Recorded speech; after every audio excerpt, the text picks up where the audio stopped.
여러분 몇 해 전에요. 세계적으로 인기몰이를 했고 그 결과 시즌 2까지 나왔던 오징어 게임이라는 OTT 드라마 알고 계시죠? 해당 드라마는 워낙 인기가 많았기 때문에 여러 요소에 있어서 관심을 받았는데요. 뭐 거기 나왔던 사람들의 옷, 그다음에 거기 뭐 컬러풀한 그런 어떤 인테리어 요소들 여러 가지가 관심을 받게 되었는데 그 수많은 요소들 중에 극중 할아버지 시즌 1에 할아버지 배우가 한 분 나왔는데 그분이 나와서 했던 대사 한마디가 또 많은 사람들에게 주목을 받았었습니다. 그 대사는 바로 깐부라는 단어였어요.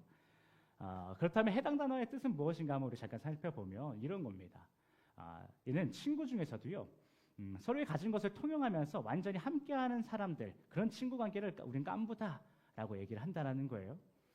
제가 옛날에 저를 가르쳐 주셨던 교수님도 친구들과 구슬치기 할 때 그렇게 깐부를 많이 맺었다고 합니다. 구슬 하나도 없는데 이게 살짝 근데 잘못하면 일진놀이가 될 수 있지만 어쨌든 친구와 깐부를 맺는 거예요. 그럼 그 친구 구슬이 내 구슬이 되고 내 구슬이 저 친구의 구슬이 되고 그냥 같이 쓴다라는 거죠. 그런 것처럼 내가 가진 거 너 네가 써. 네 거도 해도 돼. 이렇게 서로 통용하는 관계가 깐부 관계다라는 것이죠. 이런 의미를 가진 깐부라는 단어는요. 한국의 젊은 세대뿐만이 아니라 전 세계적으로 관심을 받는 단어가 됐다고 해요. 그래서 우리나라뿐만 아니라 외국에서도 여러 상황에서 이것이 회자되고 또 나름 이렇게 좀 사용해보는 단어가 되었다라는 것이죠. 심지어 얼마 전에도요. 뉴스에 이러한 깐부라는 의미를 잘 사용해서 좋은 마케팅의 사례로 삼았던 모습이 나왔습니다. 그 사례가 무엇이냐 하면 여러분 다 보셨을 거예요. 세계 최고의 기업 엔비디아의 대표 젠슨 황이 우리나라에 오지 않았습니까? 그래서 누구랑 치킨 먹어요? 삼성의 이재용 회장이랑 또 현대 정의선 회장이랑 같이 치킨을 먹는단 말이에요. 근데 그 치킨집이 어딘지 아십니까? 무슨 치킨인지 아세요? 깐부 치킨입니다. 이게 그럴만했던 게 이 엔비디아가 이번에 새롭게 출시하는 상품이요. 이 삼성과 현대와 유기적인 관계 가운데서 만들어졌고 또 사용될 예정이라서 이러한 서로의 관계가 마치 깐부와 같다라고 해서 카더라 통신에 의하면 젠슨왕이 깐부 치킨이라는 자리를 요청했다라고 해요. 그래서 굉장히 이 의미와 그 상황과 모든 요소를 잘 맞아떨어지게 한 좋은 마케팅의 사례다 이렇게 얘기를 하더라고요. 그런데 이런 깐부의 관계는요. 이렇게 뭐 젠슨 황이나 이재용까지 안 가도요. 그런 회장님들한테 안 가도 우리 주변에서도 쉽게 찾아볼 수 있는 것 같아요. 저는요. 수많은 사례가 우리 주변에 있겠지만 그 중에서 우리 교회의 성도님들의 관계가 깐부 관계 같다라는 생각이 듭니다. 그 이유는 나의 좋은 것을 너무나도 편하게 쉽게 나눠주기도 하고 서로 같이 쓰는 것, 함께하는 것에 있어서 기쁨을 누릴 줄 아는 사람들이라는 이기 때문입니다. 특히 그러한 우리의 깐부 관계가 지난 금요일에 헬스 파티 때 많이 나타났다라고 보여요. 내 거, 네 거 할 거 없이 음식을 가져오고 먹고 또 서로 이제 중보기도 하고 또 내 눈물을 당신을 위해서 흘려주기도 하고 내 콧물을 당신을 위해서 흘려주기도 하면서 우리 기도했던 그런 모습이 깐부와 같다라는 것이죠. 그리고 금요일 본문에서도요. 이런 깐부 관계 같이 보이는 그래서 이로 인해 엄청난 유익을 누리는 자들이 나옵니다. 그들은 바로 기브온 주민들입니다. 그래서 오늘 우리는요.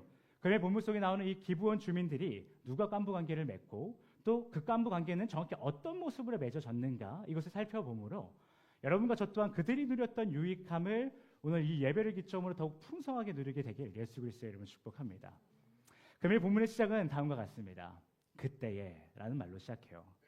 여러분 그렇다면 여러분과 제가 해당 본문을 제대로 이해하기 위해서는 그 무엇보다 해당 본문이 말하고 있는 저 그때에라는 상황이 어떤 상황인지를 알 필요가 있을 것 같아요. 여러분 당시 상황을 이해했습니다. 너무 유치부 수준의 제가 지도를 만들어 왔는데 그런가요? 감사합니다.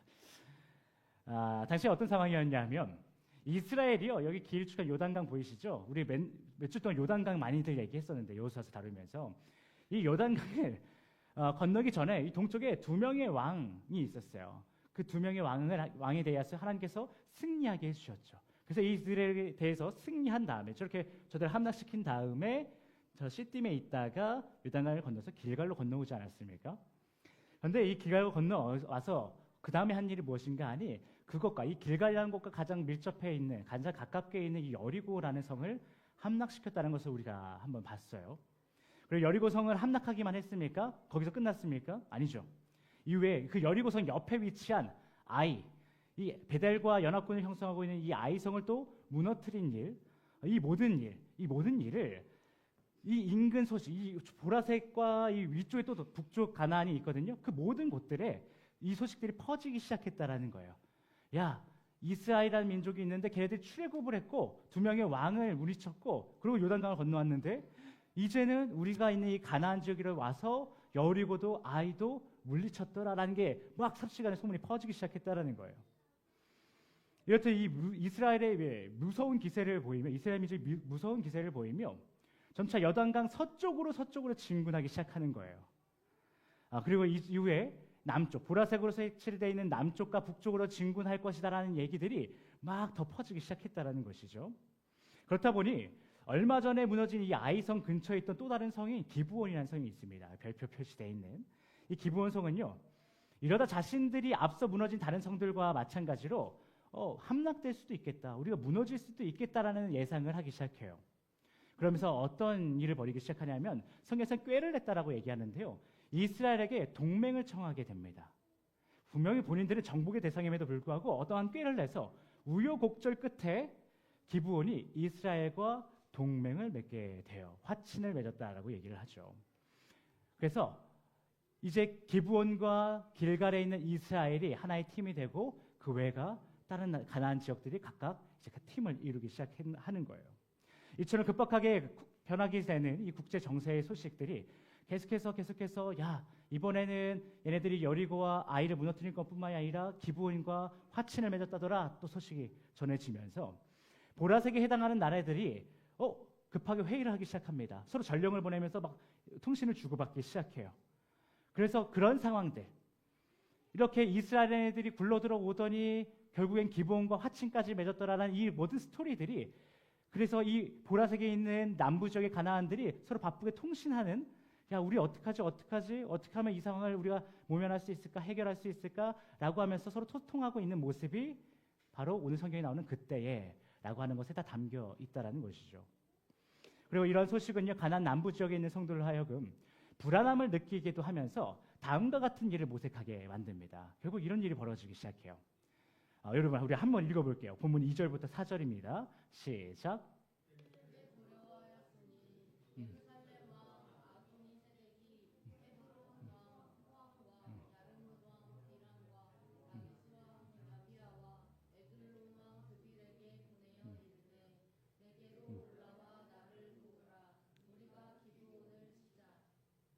여러분, 이들이 두려움을 느꼈는데요. 그러면서 그 두려움 가운데 서로 주고받고 전령을 보냈단 말이에요. 그런데 결론은 뭐에 이르냐면, 야, 기브온 치자라는 거예요. 여러분, 두려우면, 무서우면 칠 엄두가 납니까? 안 나죠. 그런데요, 왜 이런 결론에 이르게 되냐면요, 잘 생각해 본 거예요. 다 주고받으면서, 야, 이스라엘의 기세가 대단한데? 라고 하면서 주고받는데, 생각해 보니까 이런 얘기가 또 있는 거예요. 야, 아이성을 칠 때 말이야, 이런 일이 있었대. 무슨 일이 있었냐 하면, 걔네가 한 번에 아이성을 물리친 게 아니라 되게 어려움을 겪었다던데, 무슨 어려움인데 1차 전쟁, 2차 전쟁이 있었는데 1차 전쟁 때 이스라엘이 패배했대 라는 소식도 전해진 거예요. 근데 이 아이성이요, 여기 아까 있었던 보라색의 성들보다 작은 성이거든요. 기브온에 비하면 훨씬 더 작은 성이고요, 예루살렘에 비해서 작은 성이에요. 비교가 안 되는 크기입니다. 그런데 그런 성, 아무리 기세가 좋긴 해도, 야, 근데 아이성한테도 이렇게 어렵게 이겼단 말이야? 심지어 1차전은 패배했단 말이야? 라는 소식이 들리면서 해볼만 할 수도 있을 것 같아 라는 생각이 든 거예요. 그런데 예루살렘이 생각하기를 해볼만 한데 그들의 기세가 워낙 강하긴 하니까, 야, 같이 좀 도와줘, 우리가 그냥 확실하게 끝내버리자 하면서 아까 있었던 이 보라색에 있는 나라들에게 막 편지를 보내서 연합군을 만들기 시작하는 거예요. 남부 지역 연합군을 만들기 시작해요. 가나안 남부 연합군을요. 그러면서 이들이 얘기하죠. 야, 저 기브온 참 별로지 않아? 야, 팀을 맺으려면 우리랑 맺어야지. 같은 가나안 지역에 있는 우리들이랑 맺어야지. 저 굴러 들어온 돌 이스라엘과 화친을 맺었단 말이야. 저거 꼴 보기 싫다. 저 기브온 먼저 우리가 깨 부수고 저 위에 있는 길갈까지 치고 올라가자 라는 결론에 이르게 되면서, 내게 올라와 나를 도우라, 우리가 기브온을 치자라는 말을 하기 시작했다라는 거예요. 그런데요, 여러분, 이렇게 남부 지역의 연합군들이요, 이렇게 기브온을 치게 될 것을 기브온이 알았을까요? 몰랐을까요? 성경에 나오진 않습니다. 성경에 나오진 않는데 저는 여러 가지 상황을 생각해봤을 때, 추론해봤을 때 충분히 예상했을 것이라고 생각이 됩니다. 그 이유는요, 기브온은요, 분명 자신들이 이스라엘의 정복의 대상임에도 불구하고 앞서 다른 성들과 같이 정복당하는 것이 아니라 도리어 동맹을 맺을 만큼 굉장히 신중하고 지략가들이었어요. 굉장히 전략이 좋은 사람들이었단 말이에요. 성경은 이들이 꾀를 냈다라고 하는데 그 꾀가요, 그냥 잔머리 썼다라는 게 아니라 굉장히 신중한 사람들이라는 뜻이거든요. 이들의 신중함은 굉장히 뛰어났고요. 그 신중함 가운데 나온 전략들은 굉장히 우수했어요. 그러니 자신들이 이스라엘과 화친을 맺으면, 동맹을 맺으면 이 밑에 있는 나라들이 들고 일어날 것을 알았던 거예요. 그래서 그 길목에 있던, 이스라엘에게 가려고 할 때에 길목에 있던 자신, 그리고 눈에 가시 같은 자신이, 박쥐같이 보이는 자신이 이스라엘 남부군에게는 먼저 칠 대상이 됐을 거라는 거 이들은 충분히 예상해 할 수 있었다는 거예요. 그러니까 기브온이 어떻게 행동합니까? 바로 남부 연합군들이 자신을 치고 공격하려고 달려들기 시작하니 바로 누구한테 연락을 해요? 길갈에 있는 이스라엘에게 연락을 합니다. 야, 우리 동맹 맺었잖아. 너의 모든 군사를 나한테 보내줘서 이 남부군과 함께 하는 전쟁에 동참해줘 라는 얘기를 한다라는 거예요. 그러니까 이스라엘이 어떻게 해요? 그 얘기를 듣고요, 바로 뛰어갑니다. 하루 꼬박 걸려서요, 길갈에서 기본이 하루 정도 혹은 하루 반나절 걸리는 거리라고 하거든요. 근데 성경에 하루 만에 뛰어갔다라고 해요. 모든 병력을 동원했어요. 그런데 이때 하나님께서는요, 이 기브온으로 출격하는 여호수아에게 이런 말까지 해줍니다.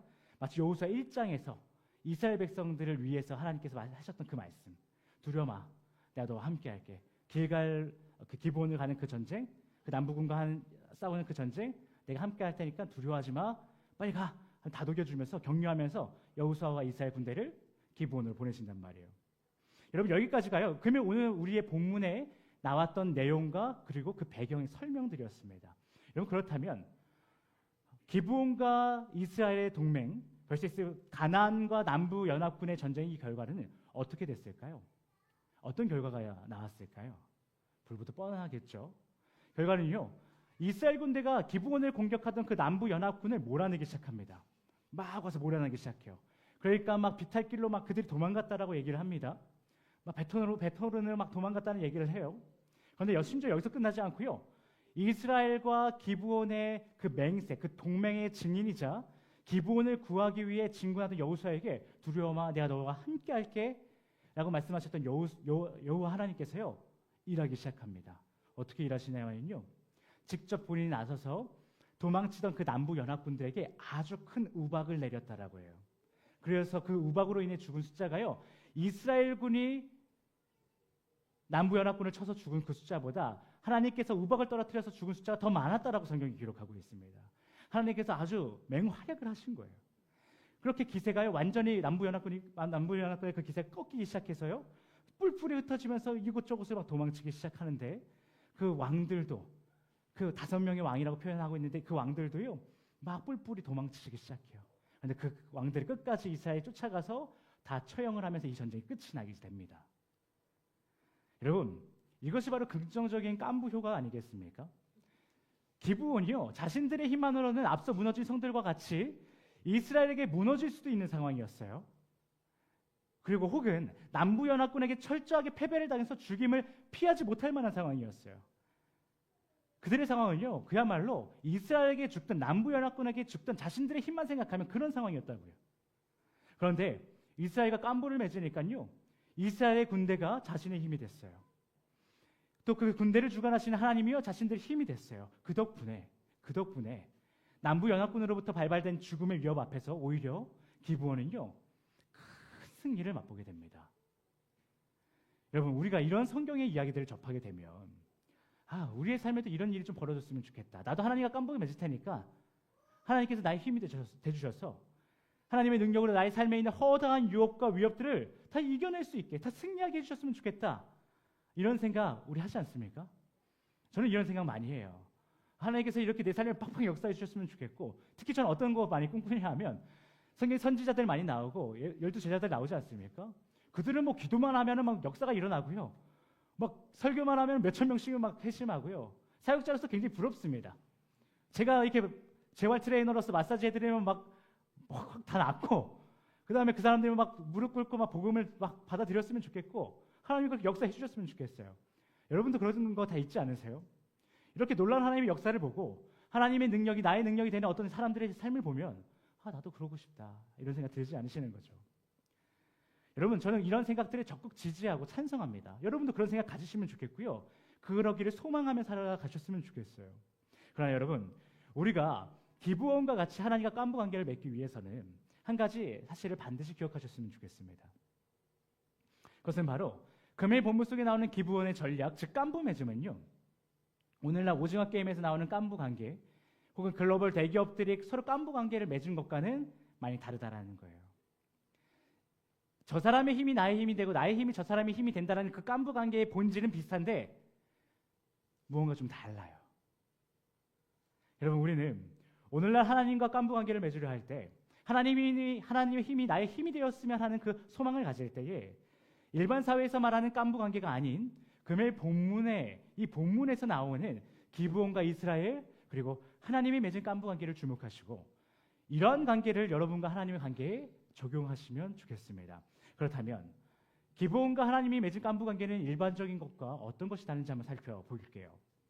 여러분, 해당 관계는요, 결정적으로 그 관계를 맺은 자들의 위치의 차이에 있어 명확한 차이가 나오고 있어요. 물론 사회에서 말하는 깐부 관계도요, 자세하게 살펴보면 분명 그들의 위치에서도 차이가 날 때가 있을 것입니다. 그러나 대부분의 일반적인 깐부 관계는 어떤 거냐면요, 위치의 다름이 잘 보이지 않아요. 내가 더 많이 갖고 있고 네가 조금 갖고 있다고 해서 많이 가진 놈이 갑이고 적게 가진 녀석이 을이 아니라는 거예요. 그냥 친구예요. 그냥 우리 함께 하는 거예요. 네 거 내 게 없는 거라는 거죠. 그냥 대등한 친구처럼 보입니다.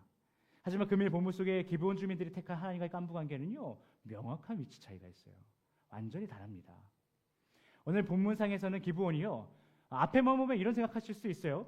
기브온이 자신들이 위협을 당할 때에 이스라엘에게 야 도와줘, 야 니네 군대 다 데리고 와줘 라고 하니까 바로 이스라엘 군대가 다가오지 않습니까? 다 끌고 오지 않습니까? 그렇다 보니 이 이스라엘과 기브온의 관계가 누가 높고 낮음이 아닌 것 같다, 비슷한 것 같다라고 생각할 수 있어요. 하지만 이들의 관계는 분명 차이가 있죠. 우리 오늘 본문 7절에서도 나오고요, 그리고 오늘 본문이 나왔던 10장 그 앞에 9장의 스토리들을 다시 한번 자세하게 살펴보면 그 명확한 위치 차이를 우리는 발견할 수 있습니다. 그런데 그 위치 차이를요, 기브온이 굉장히 기쁜 마음으로 받아들이기 시작합니다. 대등한 위치가 아니고 어떤 위치 차이가 나는데 그 위치 차이를 이 기브온 주민들은 굉장히 기쁨으로 받아들인다는 거예요. 그렇다면 기브온은 이스라엘과의 깐부 관계에 있어 어떤 위치 차이를 기쁨의 마음으로 받아들였을지 한번 살펴보겠습니다. 여러분, 기브온과 이스라엘 깐부 관계, 즉 동맹의 관계를 맺을 당시에요, 기브온이 어떤 존재였는지 한번 먼저 이야기 드릴게요. 9장에 나오는 이야기들인데요, 아까도 잠깐 이야기 드렸지만 기브온이 호락호락한 사람들이 아니었어요. 호락호락한 그런 성이 아니었어요. 말씀을 통해 다시 한번 확인해 볼까요? 10장 2절에 기브온이 자화자찬하는 것이 아니라 주변 사람들이 기브온을 이렇게 얘기합니다. 왕도와 같은 큰 성이다. 아이보다 크고 사람들은 다 강하다라고 얘기해요. 그들은요, 이 기브온은요, 굉장한 지략가이고 정말 똑똑한 사람들이었고 그들의 성은 굉장히 크고 견고했으며 그 사람들은 굉장히 크고 강했다라는 거예요. 심지어 그 가나안 남부 지역에 있는 성들은요, 북쪽에 있는 가나안 지역과 정치적, 상업적 교류를 하려고 할 때 그 길목에 있었던 기브온을 지나지 않으면 그 일이 통하지 않았거든요. 그러니까 굉장히 큰 칼자루를 쥐고 있던 성이 기브온이었어요. 그래서 그 남부 지역의 성들에게 야, 이렇게 좀 해줘 하면 알았어 하면서 뭐 좋든 싫든 해줄 수 있는, 그래서 그렇게 떠받침을 받을 수 있는 존재가 기브온이라는 성이에요. 스스로도 힘이 적지 않고요, 자신이 손가락 까딱하면 뛰어올 남부 다른 성들을 갖고 있는 게 기브온의 위치였다라는 거예요. 이는 어쩌면요, 그들이 이 기브온이요, 생각을 좀 달리했으면 여리고성이 무너지고 아이성이 무너지는 것을 보면서 이제 자신들의 차례임을 예상하고 만반의 준비를 하면서 객관적인 전력상 내가 이길 수 있을 것 같은데 라고 하는 그 자신감을 충분히 가질 수 있는 자들이었고요, 혹시라도 자신의 힘만으로는 좀 불안했으면 남부 성들에게 야 다가와줘, 빨리 올라와줘, 이스라엘에게 정군을 가지고 나를 도와달라는 게 아니라 이스라엘이 기브온을 쳤을 때 남부 성들에게 야 너희들 빨리 돌아. 빨리 너희들 모든 백성들, 모든 군사들 다 데리고 와서 날 도와줘. 이스라엘 치자. 라고 했으면 그렇게도 할 수 있었던 자가 기브온의 주민들이었다는 거예요. 그러나요, 그들은 개인의 힘으로 이스라엘을 물리쳐서 명성을 쌓거나 남부연합의 리더가 되고자 하는 그 삶을 선택하지 않았어요.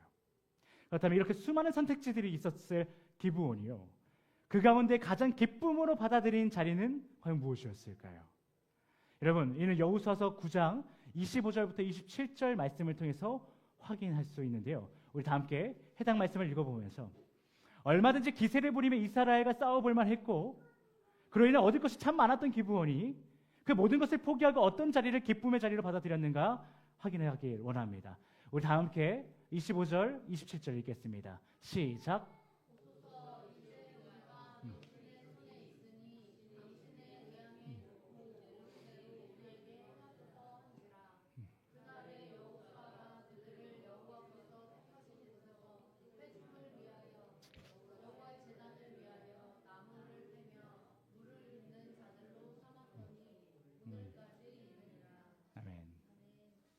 여러분, 오늘 본문 7절에는 그냥 간단하게 종이라고 살짝 기본의 위치를 스포일러 하긴 했어요.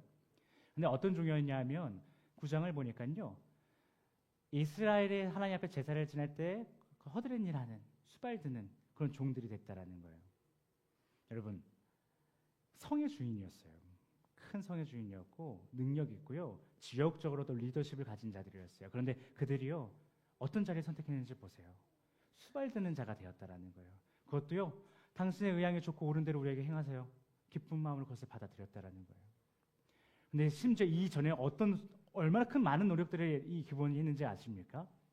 그냥 멋지게 갑옷 입고 진군하라 해가지고 이스라엘 딱 쳐가지고 승리하면 정말 멋지게 자신들의 명성에 하나도 금이 가지 않게 살아갈 수 있는데요, 이들이요, 이 종이 되고자, 이 기쁜 마음으로 종이 되고자 얼마나 많은 수고를 했느냐 하면, 길갈과 그 이스라엘의 진영이 있는 길갈과 이 기브온성이 얼마나 거리라고 했어요? 아까 하루 거리라고 했잖아요. 그런데 이 기브온 주민들이요, 길갈에 있는 이스라엘에 가서 화친을 요구할 때 그냥 간 게 아니었어요. 곰팡이 핀 떡을 준비해요. 다 해진 포도주 가죽 부대를 하나 준비해서 포도주를 거기다 담아요. 해진 부대에 포도주를 담고 썩어 빠진 떡을 들고요, 막 가는 거예요. 지름길이 있었을 때는 좀 돌아가요. 가요. 그래서 그들에게 길갈에 가가지고 뭐라고 하냐면, 우리가 정말 먼 데서 왔습니다. 기브온 주민이라는 걸 안 알려주는 거예요. 속이는 거예요. 왜냐면 그러면 다 댕강 죽으니까. 멀리서부터, 아주 멀리서부터, 어디 알지도 못할 만한 지역에서부터 우리들이 왔는데, 보세요, 우리가 얼마나 멀리서 왔으면 이 떡이 다 곰팡이 펴버렸어요. 오다가 보니까 앉았다가 일어났다 앉았다가 일어났다 너무 많이 반복하다 보니까 가죽 부대가 다 해져버렸어요. 이만큼 우리가 멀리서 왔거든요. 근데 왜 왔냐면, 당신 하나님이 너무 위대하다는 걸 우리는 알았습니다. 당신과 함께하고 싶어요 라고 얘기를 해요. 그렇게 멋지지 않게 구질구질하게 굳이 그렇게 뭘 되기 위해서요? 종이 되기 위해서 그 일을 벌여요. 그러더니 여호수아가, 너네 왜 우리 속였어? 와, 화를 내면서 막 뭐라고 하니까, 우리 가만히 있으면 죽을 거 뻔히 알고 있었어요. 그런데 당신이 하나님은 그만큼 위대하다는 건 우리 알고 있었어요. 이게 무슨 말이에요? 객관적 전력상 훨씬 큰 애들이에요. 그런데 내가 가만히 있으면 당신들과 싸워서 죽을 걸 알고 있었다는 게 무슨 말이에요? 당신이 하나님이 그렇게 크신 분인 건 나는 알고 있었어요. 난 그 하나님 앞에 무릎 꿇었어요. 당신이 옳은 대로 하사 화났으니까 당신이 나에게 벌하신다면 벌을 받을게요. 뭐든 다 하세요. 괜찮습니다. 종으로 삼으신다면 종으로 삼으세요. 괜찮아요. 그 자리를 난 기쁨으로 받겠습니다라고 하면서 오늘 우리가 좀 전에 읽었던 9장 25절과 27절의 일이 벌어졌다라는 거예요. 여러분, 다시 말씀드리지만요, 기브온이요, 질 것 같아서가 아니에요. 객관적인 인간적인 생각에서 사회적인 어떤 데이터를 통해서 보면요, 절대 질 것 같은 애들이 아니었어요. 그냥 굴러들어온 이스라엘을 무찌를 수 있었다라는 거예요. 그렇게 불리한 상황도 약자도 아니었다고요. 해볼만 했고, 기브온이 이스라엘이 남부군에 붙었으면 대승을 거두면서 자신이 남부 지역에 강한 리더십을 갖게 될지도 모르겠어요. 엄청난 영향력을 가질 수 있을 거라는 거예요. 그런데 그런 능력 있고 지혜로움도 있던 자들이 선택한 위치가 무엇이었어요? 사회적 위너였습니까? 이 세상에서의 리더였습니까? 그것이 아니라 이스라엘의 종이 되는 것이었다고요. 심지어 거짓말을 해서라도 비굴하게라도 그리고 자신들이 갖고 있던 지금까지 수많은 기브온은 참 멋있지, 강한 성이지, 강한 자들이지, 멋진 성이지 라고 했던 그 수많은 수식어들이 다 조롱이 될지언정, 다 조롱으로 바뀔지언정 그들은 이스라엘의 즉 하나님의 종이 되기를 선택했다라는 거예요. 이런 왜 그랬을까요? 왜 이들은 이런 선택을 했을까요? 그 지혜롭다던 자들은 왜 이렇게 미련한 행동을 했을까요? 왜 바보 같은 일을 해서 성의 주인이 굴러 들어온 진의 성도 없는 한 민족의 종이 되었을까요? 여러분, 그것은 바로 기브온이 미련하거나 바보라서가 아니라 하나님의 종이 되는 것이 이 땅에서 왕이 되는 것보다 더 영광스러운 자리임을 그들이 알았기 때문이에요. 이 땅에서의 시간은 모두 유한하지만 하나님의 시간은 영원해서 그 영원을 다스리신 하나님과 함께 영원함을 바라보는 시선을 가지고 살아간다면 그리고 이 땅에서 잠시 종으로 살아가는 것, 자신이 가졌던 이전의 모든 것을 다 내려놓는 것, 그런 것으로 인해서 세상의 조롱을 받고 소유하지 못함을 통해서 부끄러움을 당하는 것, 그거 다 그들에게는 아무렇지 않다라는 거예요. 난 영원한 시간을 살 거기 때문에 그 영원하신 하나님이 나와 함께 하시기 때문에 이 땅에서 잠시 종이 되는 것이 나에게 수치가 아니고 갖고 있던 것을 다 뺏기고 종이 되는 것이 나에겐 부끄러움이 아니라고 이들이 얘기하기 시작했다라는 거예요. 왜냐하면 영원을 다스리는 하나님이 나의 삶의 주인이 되심을 알게 되는 순간, 그 순간 그들에게는요 더 이상 성을 갖지 못함이, 전쟁에서 패배함이, 종으로서 평생 살아감이 실패도 아니고 패배도 아님을 알았기 때문이에요. 그리고 이러한 기브온의 선택은요 틀리지 않았음을 오늘 우리가 갖고 있던 성경이 여실히 증명해주고 있어요. 여호수아서 9장과 10장은요 전체를 통해서 자신의 힘을 의지하고 그 힘을 어떻게 하면 유지할 수 있을까, 지킬 수 있을까 고민하고 또 고민하던 남북 연합군이 아닌 자신의 모든 것을 내려놓고 종의 자리를 선택한 기브온이 승리자라고 말해주고 있기 때문이에요.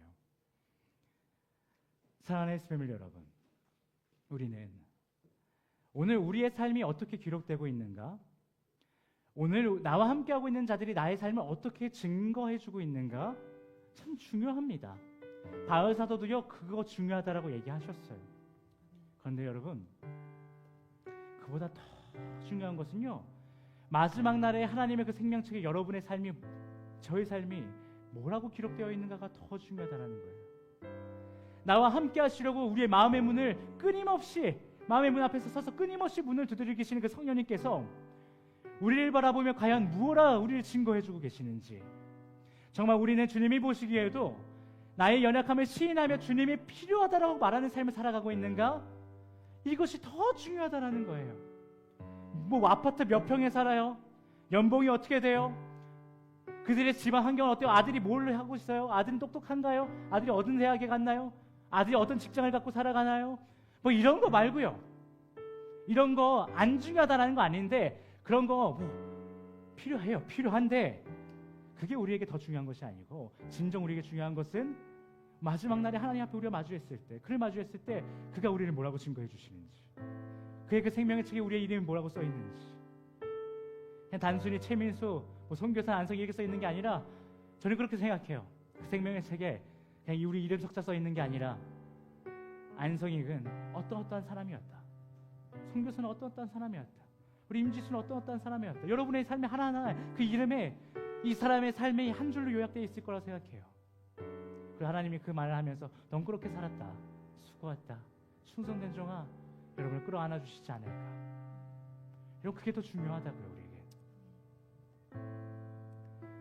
그러기 위해서는 우리가 스스로 주인이 되고 승리자가 되려고 했던 그 모든 부분에 있어서 하나님 앞에 회개하며 나는 주님이 필요합니다라고 고백하며 나아가야 합니다. 그리고 그 방법은 아주 간단해요. 말 그대로 그것이에요. 주님, 나는 가정에서 이런 부분이 약합니다. 나는 직장에서 이런 부분이 약합니다. 나는요 친구들과 만나면 이런 부분에 있어서 나의 연약함을 느낍니다. 그리고 두 번째는 그 모든 여정 가운데에서 주님의 뜻을 보여주세요. 내가 제일 이렇게 부끄럽고요, 좀 쑥스럽고요, 좀 패배감에 들기도 하거든요. 그런데 주님, 이 가운데 주님의 뜻은 무엇입니까? 이 가정에서 내가 느끼는 이 모든 감정 가운데 주님이 나를 통해서 바라보게 하시는 그 방향은 무엇입니까? 그것을 끊임없이 물어보는 거예요. 이렇게 여러분의 개인의 가정의 또 직장 가운데서 자신의 생각으로 인해 온전히 사랑하지 못하고 있는 자들을 바라보게 하시는 거예요. 그게 여러분일 수도 있고요, 여러분 옆에 있는 사람들일 수도 있고요, 보다 많은 사람들일 수 있어요. 여러분이 살아가는 그 삶의 현장 가운데에서 여러분이 온전한 마음으로 사랑하지 못하는 사람들이 있습니까?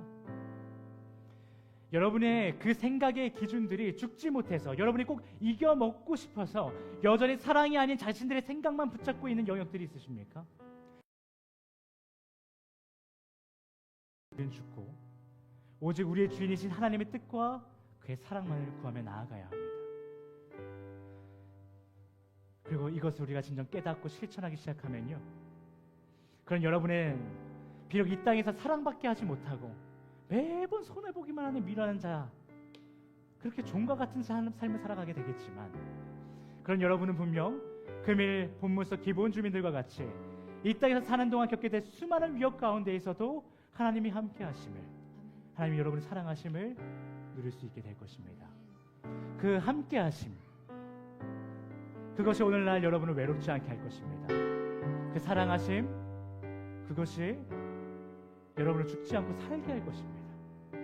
그러니 우리 모두 이 땅에서 나의 연약함을 시인하고 자신의 생각을 통해 승리자가 되려고 했던 그 모든 것을 회개하며 기꺼이 주님의 종으로 살아가시길, 그렇게 모두 외롭지 말고 죽지 마시길 예수 그리스도의 이름으로 축복합니다. 주님께서 여러분에게 바라시는 것은 오직 그것뿐입니다. 우리 시간 주님께서 여러분과 저에게 바라시는 최고의 고백을 나의 몸을 산지사로라는 찬양을 통해서 올려드리기 원합니다.